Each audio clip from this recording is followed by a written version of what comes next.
दोस्तों, आज की कहानी है देवरानी जी। आपने मेरे घर का शौका झूठा किया तो हाथ तोड़ दूंगी। दोस्तों, कहानी शुरू करने से पहले अगर आपने चैनल को सब्सक्राइब नहीं किया हो तो कर लीजिए ताकि आपके पास पहुंच सके हर नया वीडियो।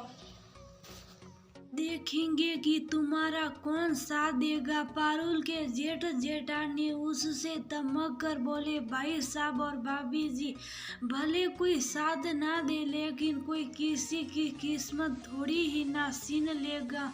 पारुल ने आत्मविश्वास के साथ कहा, तुम्हारे जैसे बातें बनाने वाले बहुत देखे दुनिया में, लेकिन सब एक समय के बाद चुप होकर बैठ जाते हैं। अब तुमको भी देख लेंगे। जेठानी, रसना का पारा तो कुछ ज्यादा ही हाई था। जी, शायद आपने सुना तो जरूर होगा कि हिम्मते मर्दा तो मददे खुदा में किस्मत के भरोसे खुद को छोड़कर लाचार होकर तो नहीं बैठ सकती। माना कि कोई नहीं मदद करेगा हमारी, लेकिन मैं खुद अपने हौसलों को बुलंद करूंगी और एक दिन आपको अवश्य दिखाऊंगी कि जिसका कोई नहीं होता उसका भगवान होता है। पारुल सचमुच बहुत ज्यादा आत्मविश्वास से भरी नजर आ रही थी। भाई साहब और भाभी जी, बहुत बोल लिया आप लोगों ने, लेकिन आप शायद भूल गए कि देने वाला परमात्मा होता है।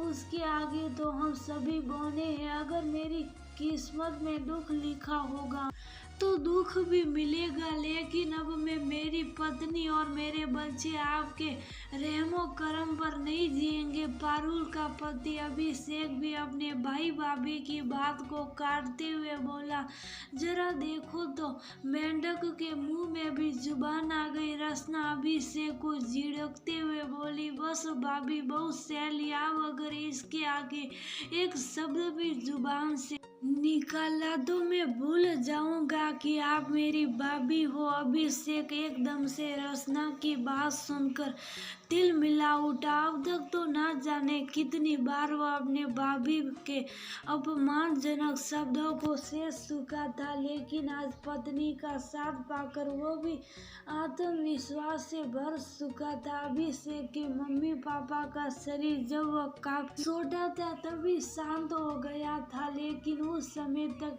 निमेश काफी समझदार हो गया था। स्वाभाविक सी बात देखी, पापा का पूरा बिजनेस निमेश के हाथों में आ गया। अब छोटे भाई के ऊपर पढ़ाई लिखाई में ज्यादा रुपये कौन खर्च करे, इसलिए उसकी पढ़ाई लिखाई पर ज्यादा ध्यान नहीं देता। सिर्फ जैसे तैसे हाई स्कूल करवा कर अपने साथ दुकान पर ही बिठा लिया और हमेशा ही इस तरह से एहसान जताया कि वह अभिषेक के ऊपर उपकार कर रहा, खुद तो हमेशा गद्दी पर बैठता और अभिषेक से नौकरों जैसा काम करवाता। लेकिन अभिषेक बहुत ही भोला भाला प्रकृति का था तो उसी से खुश रहता और निमेश को बिल्कुल अपना भगवान मानता। समय के साथ निमेश की शादी हो गई। उसकी पत्नी रचना भी बड़ी चालाक प्रवृत्ति की आई। अब तो निमेश ठाट से दुकान पर बैठता और अभिषेक घर के सारे काम करता, जैसे बाजार से सब्जी लाना, राशन पानी लाना, गैस सिलेंडर लाना आदि आदि। लेकिन अभिषेक को अपनी परिस्थितियों से कोई भी शिकायत नहीं थी, क्योंकि उसके लिए तो उसके भैया भाभी भगवान समान ही थे। इसी तरह धीरे धीरे परिवार बढ़ने लगा। पहले निमेश के 2 बच्चे हो गए, फिर एक गरीब घर की सीधी और सरल स्वभाव की लड़की पारुल के साथ अभिषेक का ब्याह भी हो गया। लेकिन जब पारुल ने अपने जेठ जेठानी का इस तरह का व्यवहार देखा तो उसको कहीं बहुत बुरा लगता, क्योंकि इस घर में अभिषेक की कोई भी इज्जत नहीं थी। लेकिन फिर भी वह शांति रहती। पूरा घर जब खाना खा लेता तभी अभिषेक और पारुल खाना खा सकते थे। उससे पहले चाहे किसी को कितनी जोर भी भूख क्यों ना लगी हो, इससे कोई फर्क नहीं पड़ता। समय के साथ पारुल और अभिषेक के भी एक बेटी हो गई। अब रचना के 2 बेटे और पारुल के बिटिया, तब तो वो और भी दे दृष्टि से उसको रसना देखती। पारुल को बहुत बुरा भी लगता और वह अभिषेक से अलग होने के कर लेती। अभिषेक मुझको पता नहीं क्यों कुछ अच्छा नहीं लगता।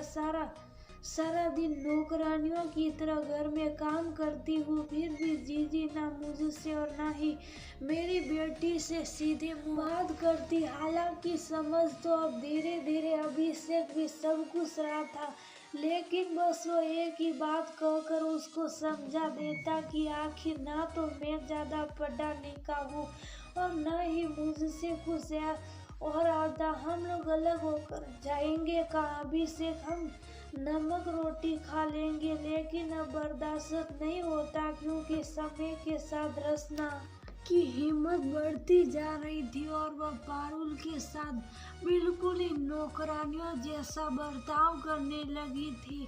लेकिन आज तो हद ही हो गई। पारुल की बेटी पिंकी के बहुत जोर से भूख लगी थी और वह जब भूख के मारे चिल्लाने लगी तब तक खाना बन चुका था।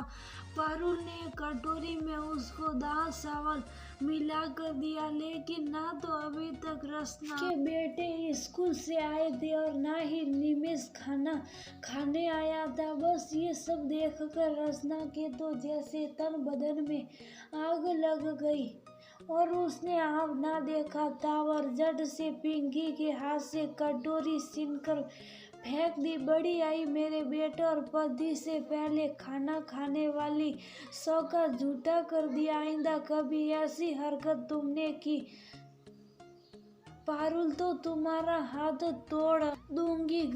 ये घर मेरा है, मेरे हिसाब से चलेगा। अब तो पिंकी और भी जोर जोर से चीख कर रोने लगी। उसको रोता हुआ देखकर पारुल भी रोने लगी। अभिषेक सिलेंडर लेने गया था और इत्तेफाक से उसी समय वह आ गया। इंसान सब कुछ सह सकता है, लेकिन अपने बच्चे के साथ ज्यादती के लिए सारी दुनिया से लड़ जाता है।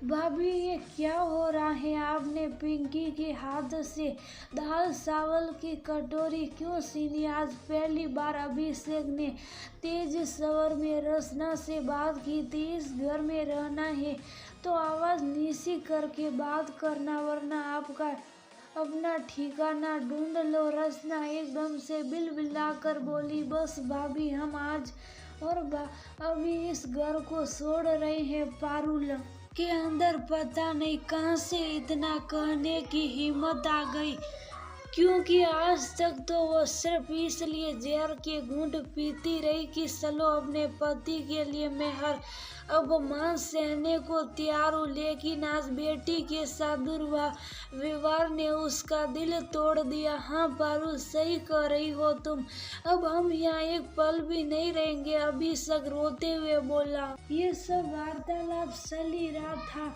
कि निमेष भी खाना खाने आ गया। रसना ने उन दोनों के सामने ही खूब नमक मिर्च लगाकर सारी बातें बताई, लेकिन अब पारुल और अभिषेक को कोई फर्क नहीं पड़ने वाला था और वह दोनों सिर्फ अपना जरूरी सामान लेकर घर से निकल गए। दोनों एक छोटे से घर में किराए पर रहने चले गए। पारुल ने अपने मायके से मिला मंगलसूत्र निकाल कर अभिषेक को दिया। अभिषेक ने उससे एक छोटा सा खोखा दुकान घर के बाहर ही रख लिया। पारुल ने शादी से पहले सिलाई सीखी थी, उसने सिलाई का काम शुरू कर दिया। उसके हाथ में इतनी सफाई थी कि उसका काम दिन दूना रात चौगुना बढ़ने लगा। धीरे धीरे उसने हेल्पर रख लिया और इधर अभिषेक की दुकान भी बहुत अच्छी चलने लगी। उन दोनों ने पिंकी का एडमिशन एक बहुत अच्छे स्कूल में करवा दिया। समय ने पलटा खैर आज पारुल का पिंकी नाम का बहुत बड़ा कपड़ों का शोरूम खुल गया, जिसमें पारुल सिर्फ अपने डिजाइन किए ही कपड़े रखती। सही कहा जाता है कि भगवान सबकी मदद करते